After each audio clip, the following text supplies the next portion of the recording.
सासू माँ की नई सहेली। प्रिया किचन में चाय बना रही होती है और सुमन ड्राइंग रूम में बैठकर मजे से टीवी देख रही होती है। तभी दरवाजे की घंटी बजती है। प्रिया, जरा देखना तो कौन आया है। देखती हूँ मम्मी जी। प्रिया दरवाजा खोलती है तो सामने पड़ोस वाली विमला आंटी खड़ी होती हैं। नमस्ते आंटी जी, कैसी हैं आप? मैं तो बिल्कुल ठीक हूँ बेटा, पर तेरी सास को क्या हुआ है? आजकल कहीं दिखती ही नहीं है। जब देखो तब टीवी के आगे जमी रहती है। अंदर तो आइए आंटी। अरे ओ दीपक की अम्मा, कहाँ हो? अरे बिमला, आओ आओ, क्या बात है, बड़े दिन बाद याद आई तुम्हें मेरी। मैं तो हमेशा ही तुम्हें याद करती हूँ, पर तुम ही गायब रहती हो और आजकल तो बाहर भी नहीं आती जाती। तबीयत तो ठीक है ना तुम्हारी? अरे तबीयत को क्या होना है, इस उम्र में तो कुछ ना कुछ लगा ही रहता है। मेरी छोड़ो, तुम ये बताओ कि क्या चल रहा है गली मोहल्ले में।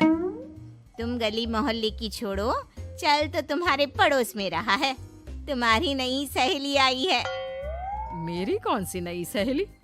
मैं तो यहाँ बस तुमसे बातचीत कर लेती हूँ या फिर बाजू वाली शर्मा की बहू से दो चार बातें कर लेती हूँ। इसीलिए तो कहा कि तेरी नई सहेली आई है। अब कोई पड़ोस में आया है तो बात तो होनी ही है। कम से कम इसी बहाने हमारा भी एक ग्रुप बन जाएगा। फिर सब मिलकर अपनी बहुओं की शिकायतें किया करेंगे। दोनों हंसने लगते हैं। तभी प्रिया चाय लेकर आती है और सामने टेबल पर रख देती है। दोनों चाय पीती हैं और बातें करते हैं। चलो मैं चलती हूँ, अब कल मिलते हैं। राम राम। अगले दिन प्रिया किचन में कुछ काम कर रही होती है और सुमन आराम से सोफे पर बैठकर मटर छिल रही होती है। तभी डोरबेल बजती है। प्रिया दरवाजा खोलती है तो सामने उनकी नई पड़ोसन खड़ी होती है। जी, आप कौन? मैंने पहचाना नहीं। नमस्ते बेटा, मैं शारदा, आपके बगल वाले घर में अभी 2-4 दिन पहले ही शिफ्ट हुए हैं। ओह अच्छा अच्छा अच्छा, नमस्ते आंटी, अंदर आइए ना आप। देखिए तो मम्मी जी, आज कौन आया है। इतना कहकर प्रिया किचन में चाय बनाने चली जाती है। नई पड़ोसन को घर पे देखकर सुमन थोड़ा हैरान हो जाती है। नमस्ते बहन जी, मैं शारदा, आपकी नई पड़ोसन। अच्छा अच्छा, आप हैं हमारी नई पड़ोसन। आइए आइए, और बताइए कैसी हैं आप? जी बिल्कुल ठीक हूँ।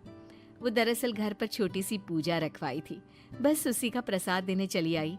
सोचा इसी बहाने नए पड़ोसियों से भी मुलाकात हो जाएगी। ये तो बहुत अच्छा सोचा आपने। सुमन प्रिया को आवाज लगाती है। अरे ओ बहू, जरा चाय पानी का तो आके पूछ लो। ये आजकल की बहुएं भी ना, जब तक बोलो नहीं तब तक कुछ नहीं करेंगी। आई मम्मी जी। प्रिया चाय लेकर आती है। दोनों बैठकर चाय पीती हैं और खूब सारी बातें करती हैं। अच्छा बहन जी, अब मैं चलती हूँ, फिर मिलते हैं। अब तो आना जाना लगा ही रहेगा। शारदा के जाने के बाद प्रिया किचन से बाहर आती है। क्या बात है मम्मी जी, आप दोनों को देखकर तो लगा ही नहीं कि पहली बार मिल रही हो। आप दोनों तो बिल्कुल बिछड़ी हुई सहेलियों की तरह बातें कर रही थी। अरे जब दो औरतें मिल जाती है ना, तो बातें अपने आप ही निकल आती है। अब तू अपने काम पर ध्यान दे, बातों पे नहीं। ऐसे ही कुछ दिन बीत जाते हैं। अब सुमन और शारदा अच्छी सहेलियां बन गई होती हैं। दोनों एक साथ मंदिर जाती, मार्केट जाती और कभी कभी तो विमला भी इनके साथ मिलकर खूब हंसी ठिठोली करती। एक शाम तीनों बैठकर सुमन के घर पर चाय पी रही होती हैं कि तभी बहुत तेज बारिश शुरू हो जाती है। सुमन जोर से प्रिया को आवाज लगाती है। प्रिया, ओ प्रिया, देख कितनी तेज बारिश हो रही है। जाके छत से सारे कपड़े ले आ, नहीं तो सब भीग जाएंगे। सुमन 2 बार आवाज लगाती है लेकिन प्रिया का कोई जवाब नहीं आता। शायद प्रिया कुछ काम कर रही है, इसीलिए कुछ जवाब नहीं दे रही। अरे काहे का काम, आराम फरमा रही होगी महारानी। तभी प्रिया बीमार हालत में अपने कमरे से बाहर निकलती है। हाँ मम्मी जी, क्या हुआ? मेरी तबीयत थोड़ी ठीक नहीं है ना, इसलिए आग लग गई। अरे सारे कपड़े भीग गए और तुझे सोने से फुर्सत नहीं है। सबके सामने सुमन के मुंह से ऐसी बातें सुनकर प्रिया उदास हो जाती है और छत से कपड़े उतारने चली जाती है। सुमन, ये क्या बात हुई? प्रिया ने बताया ना कि उसकी तबीयत ठीक नहीं, इसलिए उसकी आंख लग गई। तुम भी ना खामखा उसे सबके सामने सुना दिया। अरे आप नहीं जानती शारदा जी, कुछ बहुएं ना बहुत आलसी होती है, घर का एक काम नहीं करना चाहती। ऐसा नहीं है सुमन, तुम्हारी बहू तो बहुत प्यारी है, तुम्हारी सारी बात भी तो मानती है।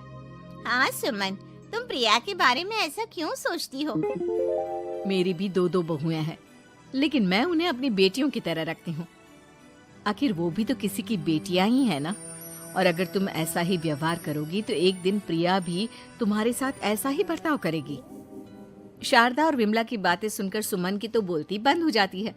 वहीं प्रिया भी बाहर से सारी बातें सुन रही होती है। अरे मैं कोई उसकी दुश्मन थोड़ी ना हूँ, मैं भी उसकी माँ हूँ, लेकिन कभी कभी सास बनना पड़ता है, नहीं तो बहुएं हाथ से निकल जाती है। देखो सुमन, ये सब सोच का फर्क है। अगर तुम ये सोचोगी तो कभी प्रिया को अपनी बेटी नहीं बना पाओगी। इतना कहकर शारदा और विमला वहां से चली जाती हैं और सुमन अकेले बैठकर उनकी बातें सोचने लगती है। अगले दिन प्रिया और दीपक अपने कमरे में बैठकर बात कर रहे होते हैं और सुमन उनके कमरे के बाहर कुछ काम कर रही होती है और उन दोनों की बातें सुन लेती है। दीपक, तुम्हें पता है हमारे पड़ोस में जो शारदा आंटी है ना, बहुत अच्छी हैं। अच्छा, ऐसा क्या हो गया जो तुम्हें वो इतनी अच्छी लगने लग गई? कुछ खास नहीं, बस कल जब मम्मी जी मुझे सबके सामने सुना रही थी तो शारदा आंटी ने मेरा साथ दिया। मैं तो सच में हैरान ही रह गई थी जब उन्होंने मम्मी जी को मुझसे ऐसा बर्ताव करने के लिए मना किया। अच्छा, फिर क्या हुआ?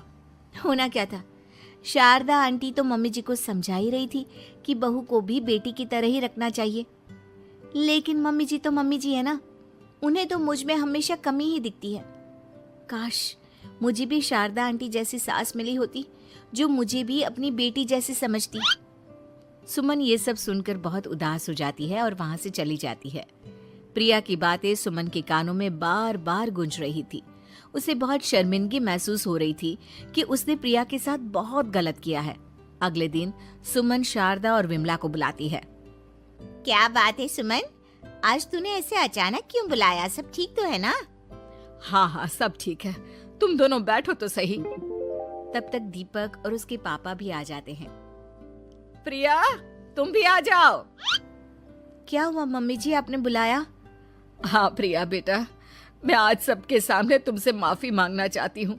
मैंने आज तक तुम्हारे साथ बहुत बुरा व्यवहार किया है, लेकिन तुमने कभी भी मेरे साथ बुरा बर्ताव नहीं किया। मुझे अपनी गलती का एहसास हो गया है, हो सके तो मुझे माफ कर देना। प्रिया अपनी सास की बातें सुनकर हैरान हो जाती है। उसकी आंखों में आंसू आ जाते हैं। प्लीज मम्मी जी, आप मुझसे माफी मत मांगिए, मैं भी आपकी बेटी ही हूँ। वैसे एक थैंक यू तो मेरी नई सहेली को भी बनता है, जिसकी वजह से मुझे मेरी गलती का एहसास हुआ। शारदा बहन, आपका बहुत बहुत शुक्रिया जो आपने मेरी आंखें खोल दी। अरे क्या सुमन, तुम भी ना। तो फिर इसी बात पर चाय और पकोड़े हो जाए। हाँ हाँ, क्यों नहीं।